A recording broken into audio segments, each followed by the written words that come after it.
Now, by the way, this stuff is found in the Moabite stone. I'll come to that. King Meshach wrote on the Moabite stone. The Moabite stone is a black basalt memorial stone that was discovered in Moab by a German missionary back in 1868. Okay? That's roughly what it looks like. It's about 4 feet high.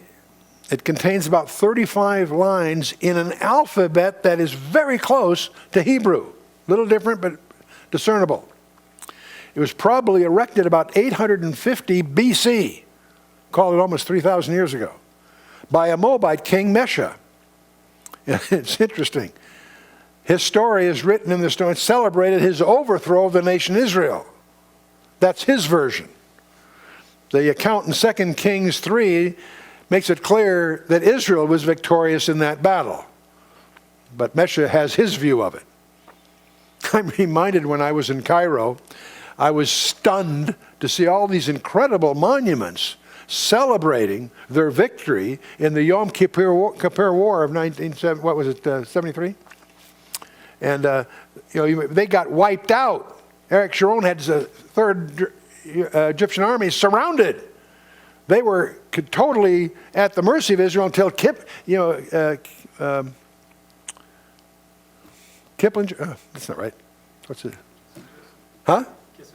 Kiplinger, yeah. Anyway, he's dispatched there to unwind that because we wanted to give them something to hang on. So it was diplomatically snatched out from Israel's, they snatched the defeat from the jaws of victory, if you will. But from the Egyptian point of view, they celebrate it like it's a victory. And it's so ironic, so contradictory to the actual history. Well, it's a similar kind of thing apparently going on here. But the passage shows that Meshach honors his god Chemosh in terms similar to the Old Testament reverence for the Lord. There's a parallel commitment, if you will. And the inhabitants of entire cities were apparently slaughtered to appease Chemosh. And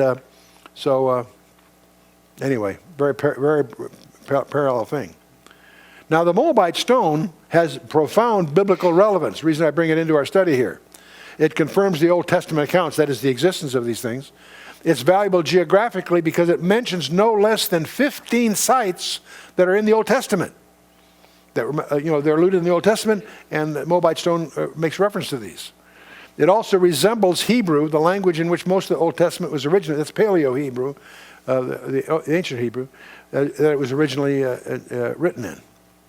Now, some pieces of that stone are still on display in the Louvre in Paris, by the way. If you're there, maybe it's something you want to look up.